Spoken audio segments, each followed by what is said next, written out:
Starting this video differently. I'm actually going to drive one of the vehicles that I'm going to make a video about. The one I'm driving here, I'm leaving the car wash as I speak, is a 1999 Suzuki Jimny.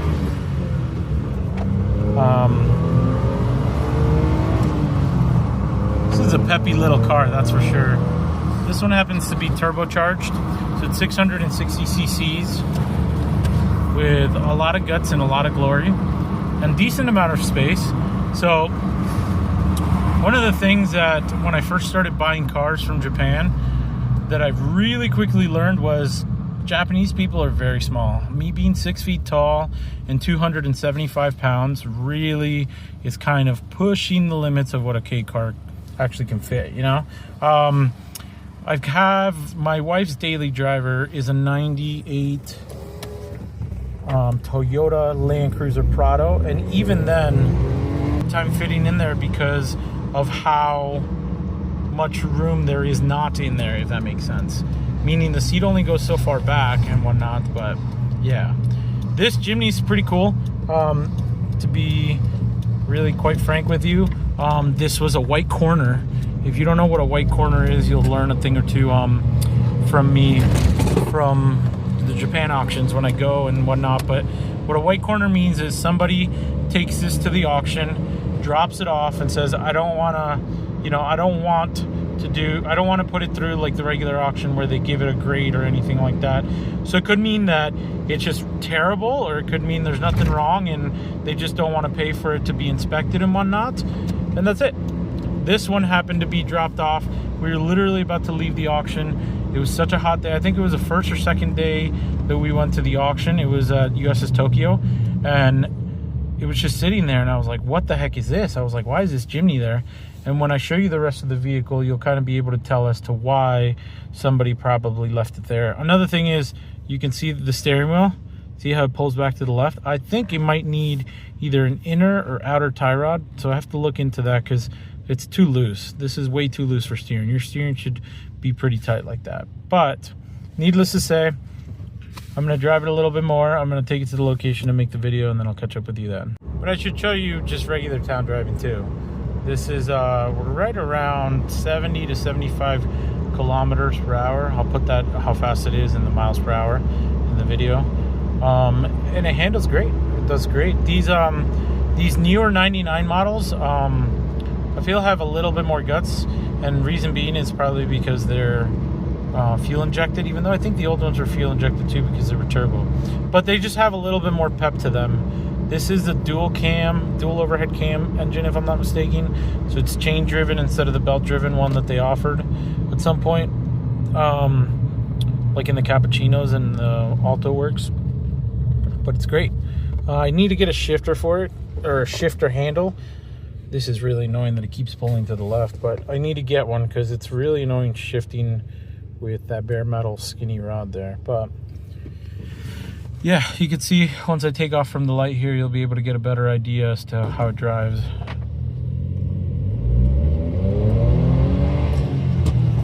It's difficult to drive one-handed when the car keeps pulling to the left. That's third gear. We're cruising. It's really cool to also, you can kind of hear the slight blow off. Doesn't have a blow off valve or anything like that, but it's fourth gear. Keep up with traffic with no issue. If you were wondering if a K car can keep up with traffic in town, yes. I even am confident that it can keep up with traffic on the highway.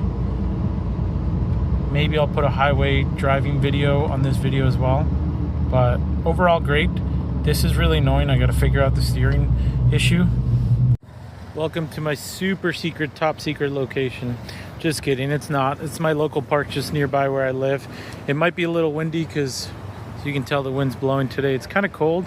We're in between like what seems to be snow and rain, yet the sun wants to come out. Anyways, let's get back to this. So this is a 1999 Suzuki Jimny. As you could tell, this one is by no means perfect. Whoever owned this in Japan had some kind of aesthetic. I don't know what that aesthetic was, but at some point this must have been wrapped fully carbon fiber but they didn't wrap it all so well, and I think it started to peel at some point. Someone definitely took a razor blade to it there to cut it back, probably to make it look better and whatnot. It's not the greatest. Clear coat is peeling all over the place. Dings and dents here and there. Again, clear coat peeling over here. We have what looks to be like a ding, maybe somebody closed something into it. I don't really know. It's kind of a funky ding that it has there. But what's really cool about this one is the rims and tires. It's got the fact that it's four-wheel drive. It's turbocharged. It is a 660cc, but because it's turbocharged, it still can keep up. It's got the roof rack on it, which allows you to put a basket on top if you get the crossbars. These are kind of flimsy, nothing crazy. Wow, they're cutting a tree over there. Nice. Sorry for the background noise, then I should say. It at some point did have television in it. That's what these antennas normally are from Japan. These are very brittle, as you can tell, so I don't know if that was cut by mistake or the door cut it, but there's two sets of them and they're here, and they're not functioning anymore because there is no television there. What else can I tell you about it? It's very narrow wheelbase. It's also narrow this way. It's nothing crazy, but it just looks like a really cool, capable car. Here in the States, what we got was a Samurai, was the equivalent to it, and then they stopped making the Samurai, so they don't make the Samurai anymore, but they kept the Jimny going worldwide. We're the only country that doesn't have it, and it's because it doesn't meet the safety standards that we're used to here in America. So in this particular model, it does not have an airbag here or here. Some of them did come with an airbag here and there, just probably later on. Instead, you get this really cool storage compartment there, your regular glove box here, which came with what looks to be like a bingo card. It's weird because they don't gamble in Japan. Interesting. Very, very interesting. That's cool. I don't know what that says. Number 265. Anyways, getting sidetracked. Someone did have probably, I don't know, it must have been that the TV might have come out through here and whatnot. They do have this Pioneer, which is not bad, but unfortunately here in the States, we can't use it. The way you could tell this was set up for some sort of something is when you find these little clips from Japan, that's what they use to route their wires. Instead of hiding the wires, they put them through here and they route them and whatnot, and they go here. So that's what leads me to believe that there must have been a TV here at some point.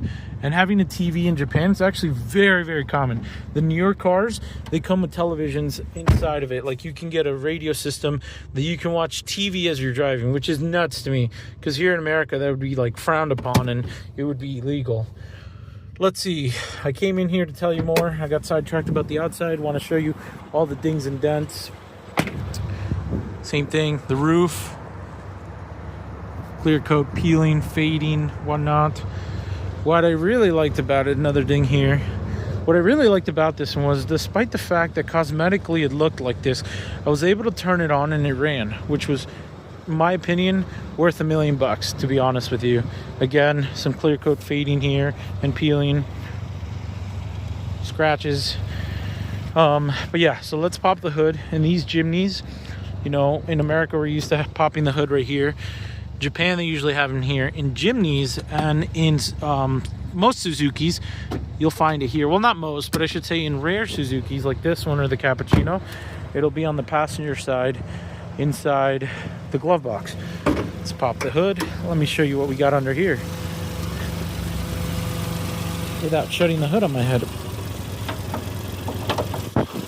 So this is it, a dual overhead cam, 660cc turbocharged engine. You can see the turbo, tiny compared to my fist, super, super tiny. Look at the size of the air. It starts from probably like 2 inch and goes down to like what looks like to be an inch or inch and a half. Very tiny, very simple airbox. Look at all the room you have, despite the fact that this is, you know, quote unquote a full size, not a full size, but a regular Jimny. What the cool part about this Jimny was that they did offer this in the wide, which is basically the same body, but with over fenders, so a little bit wider axles if I'm not mistaken. And instead of having the 660cc, they had a 1.3 naturally aspirated engine. So the fact that they made it big enough to fit the 1.3 in here and the 660 fits in here gives you a room for a ton of different activities here, which is cool. Recently, you can tell it's got new belts, it's got a new water pump, it's got fresh oil change, fresh oil filter, fresh spark plugs. It looks like to be that these were probably coils, so the coils weren't replaced unless it needed to be. Fresh air filter. Brand new battery too, so it's a JDM spec'd out battery. Oh look, this is interesting. They use an amp wire to ground the engine to the car. But yeah, there's so much aftermarket world that's also a reason why I bought this Jimny, was because there is such a cult following behind it. That there's blow-off valves, cold air intakes, which in this case would be a warm air intake. You can get an upgraded turbo, you can get an upgraded ECU to make it go even faster than this, because I believe from the factory it's 64 horsepower, but the N1 is what they would call it, which I don't even know if they make it for this, but I'm sure somebody has made it. It takes it to 100 horsepower, which is nuts. AC was also serviced to make sure that it's working and topped off and whatnot. Yeah, that's pretty much it for the outside. Let me show you underneath just to see if there's any crazy rust or rot. That's the underneath. No oil leakage, which is a plus, which is really nice because normally they do leak. There's surface rust, but no rot, which is something that's really nice. I think one of these bars is going bad because that's why the turning radius is pretty bad. But this is quite interesting. I've never looked at it. I thought it usually was a tie rod end, but it might be that this steering arm might be bad. But look at how cool this is over here. Normally it's a knuckle, but the knuckle is integrated into the axle, which is nuts. I'm not a big off-road guy. I'm an enthusiast, I guess you could say. But this is pretty cool that it's set up with all this. It just means that you can go nuts. In Japan, oh my goodness, you should see the crazy amount of things that people do to these. You could have them so they're even higher than what this one is. I believe this is stock height for this one, if I'm not mistaken. But normally they rot out through here, the floors. And this one just has surface rust, which is what I like.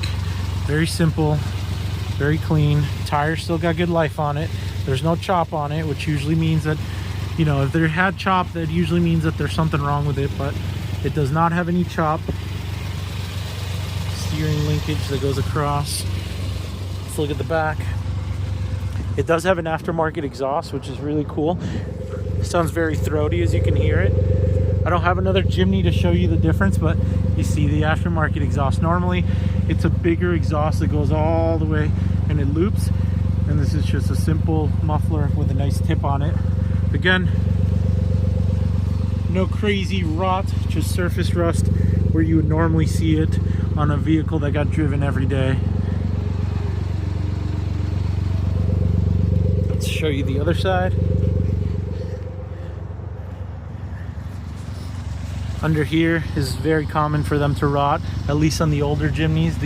This one looks to be in pretty good shape. You can also do body mounts, a body lift, I should say.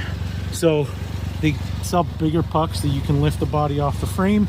That's another really cool thing about the Jimnys, is that it has a frame, so meaning it's independent from the actual body of the car, which is awesome. Again, surface rust, no crazy rot. Exhaust looks to be all original, no leakage or anything like that, and that's really why I was attracted to this one. So I was questioned as to why did I buy a white corner car? Well, I bought the white corner car because of the fact that I think whoever had this cosmetically, they just thought it was very bad and it wouldn't do well at the auction. So they said, instead of paying for this to go through the inspection, let me just get as much as I can to putting it on the white corner. And somebody like David was at the auctions and they saw it and they needed it and they wanted it. Oh wow, look, JDM Beehive. That's crazy. It's dead, no bees in it, so nothing to worry about. That's crazy that that got through EPA, because usually EPA fights about everything. Let's take a look at the inside. Again, I'm 6 feet tall. I fit in this very comfortably. I do have to pitch the back a little bit more, but this is me at 6 feet tall. I have room for comfort. My belly is not touching the steering wheel. I'm sure if I got an aftermarket steering wheel with a hub, it might push it out, but I could get a flat one and it could still look good. In my opinion, this is a perfect candidate for one. If you were to put a steering wheel on this, it would make it look like $1 million. But yes, my knee is not touching anything. The only thing that it's touching is this right knee. Because it's so narrow, you can kind of see I'm kind of squished over here on the right side.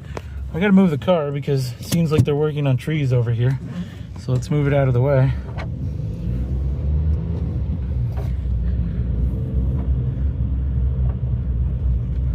I gotta go see if maybe an alignment will do the trick for this as to why it's pulling to the left.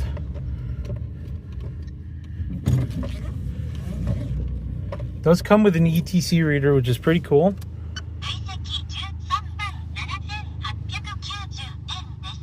I don't understand what that says, but if you do put like a regular debit card or credit card in there, it starts to yell at you because it doesn't like it. It does have power mirrors, not folding mirrors, but adjustable with the power mirrors here. This one happens to come with a rear wiper. Also has fog lights and a coin holder, so you can put your yen in there. AC, which does blow. Right now it's a cold day, so it's not a good representation to put it and show it. Just your regular 5-speed, your gear selector, your e-brake.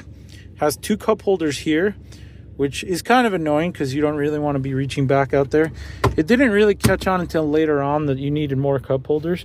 Then it was finally that the Japanese decided, okay, let's jump on the bandwagon and put them on. Has this, literally every Jimny that I've had, the elastic band just stretches and it just gets too worn. So most of the time you see them tucked away in there like that. In my opinion, this interior is very simple, very clean. I like how aesthetically you can put a double-din radio and the double-din radio fits and you don't have to worry about it. It just sits there nicely. You can have Apple CarPlay, Android Auto if you upgrade to like a radio like an A-Toto and whatnot. Vents, these vents are notorious. Like I want to say I've had 4 Jimnys or 3 Jimnys before. And then I've had other Suzukis. If you actually look at like a Suzuki K, which I've also had, literally the exact same interior, but these are notorious. If you see this, somebody shoved something in there, but they're notoriously known to just go plop. I don't know why. It was a flawed design that Suzuki, I guess, didn't catch on. I don't even know if it's like common throughout all the years, but that's really quite frustrating. But that's why people do this like modification where they add almost like a piece of, not gum, but something sticky in there to hold it. Simple dome light, which I need to upgrade to LED. No mirror there. Oh, very, very tiny mirror there, which is really funny. I guess you could have somebody, your companion here, do some makeup and whatnot. Seats, front seats go down or go back pretty good. Let's see, I guess we can get in through the back. Let's go on the passenger side and show you what the back looks like. It's like, you know, a regular Wrangler or any other vehicle that's 2-door would be. There's a lever here, push it. So this guy right here slides the whole seat forward. There is a bolster option on this one. You can see the seats. Normally this is what happens to them. This bolster just gets worn out. It seems to be a very common thing because I believe bolster on both of these are kind of worn out too. But let's see, I'm 6 feet tall. Let's see if I was to put the back. So, cool trick, if you don't know this. If you pull the seat all the way back, it'll go all the way back. But if you pull it to where you want to be, and then pull this back, it'll lock into place. And then the person in front will probably back this up a little more. I'm 6 feet tall, I'm sitting back here. It's very tight. A second person would definitely be very tight. I have big hips, so it would have to be a smaller person because I'm kind of cringing or going into their seat, I guess you could say. So if there's 2 big adults back here, it would not be comfortable. It is pitched back right now, so you see that I am back further, but that you can change by just doing that, and it brings the seat forward a little. In a little bit better seating position. I think there's still room for comfort up there. If I was driving and I needed to sit somebody about my size back here, I think it would be a little difficult, but I think I could suck it up and still have enough room where my knees are not touching up there. But this is what the visibility would be like in the back of a Jimny. And this is what it would be like in the back of the Jimny. Still got headroom. I'm sure if you were 6 feet something, I'm like 6 feet tall, and if I'm sitting up straight, I probably have another 3 inches there and another inch there, maybe 2 inches there. So if you're 6'2", excuse me, sitting in the back of this might be a little bit big because you are higher off the ground than those seats. It's like almost like a shelf up that you do. Very simple interior. Someone left the battery in there. It's pretty cool. It's scuffed up. Headliner is scuffed a little. That's kind of common on cars like this. People use it to transport whatever they need to and whatnot. There is a light back here. It was working yesterday. I think the light bulb burnt out, but anyways, I got to pull this off to put an LED. It does have rear seat belts, which is in my opinion, it's a huge plus. And what I like about these seat belts is it's not size, I don't know, maybe it is, but basically I have the carry at home, and I guess that's as far as you can go. Let's see, if I needed to, it could clip in there, but it would be very tight. So if you're a bigger person and you think you can fit in the back of a Jimny, you probably shouldn't. Can you? Yes. Would you be able to wear the seatbelt? I think if I had a bigger belly, I could not fit back there. There's options for speakers. I don't believe this one came with speakers. Nick and I have opened up the back of like a Suzuki Wagon-R, and they do have the plug, so it's usually just buy the speakers and wire them in because they're already pre-wired. Chances are look, since it's missing that, it already has the wires pre-ran from the factory in there to back here, and it's just a matter of when you wire it in to make sure you wired it in to the speakers, and then when you get back here, there's usually a plug. You won't be able to use the same plug unless you order the plug harness correctly to plug it in, but it's usually plug and play. I don't know, I haven't pulled this one apart, but chances are it may. It wasn't actually the Wagon-R, it was actually the Terrios, the full-size Terrios. But yeah, overall, if you need to get out, put your foot, push your foot. This is a difficult part here because then you got to sit your butt forward and then open this, and then as you can tell, you can get out. Passenger seat, push it all the way back, pull that back, move all my stuff. There is a ton of room here. Look at all that. I could travel in this car if I needed to. You are going to be on top of this person because, again, here I am, 6 feet tall, 275 pounds. You can't sit like this. You have to, be able to open up. That's, I think, one of my biggest complaints. I think that they're too narrow, or yeah, I guess too narrow. And so you're definitely, if you have two big people, you're going to be clashing with them sitting here and whatnot. But visibility is nice. You got a ton of room to be able to see things. JDM cars sometimes will come with these, and the Japanese are very smart people. That is basically meant so when you're driving on this side, the driver's side, and you want to look over to your left, instead of looking at this mirror, you can keep facing forward, and that'll tell you whether or not you're riding your line. And so when you bring a car like this from Japan to America, you know how to kind of center yourself in the lines. And their cars are usually a lot more narrower than our cars, and so it usually makes it a lot easier for us to be able to drive these on the road. Imperfections like this, it's unfortunate. I'm sure there's a dash person that can fix this, but I don't really care for it. I don't think most people will care for it. The intentions of this car was to buy it and be able to have it as like a winter beater and drive it in the winter and whatnot. That's what you can see out of this little tiny mirror that I did not clean, and it's dirty. Glove box is actually pretty spacious and whatnot. You got a lot of room for activities in here. Looks like they brought the original owner's manual and whatnot. See, sometimes what's cool about these two is you'll find original service records. So in Japan, you can find up very beat up cars, but most of the time you don't. And that's because the Japanese like to take care of their cars. And the reason they like to take care of their cars is because they usually don't have an option because of what they call shonken. So this car did have plates. It did have active shonken when it came in, or it might have been just recently expired. But needless to say, it was still quote-unquote roadworthy when they brought it to the auction.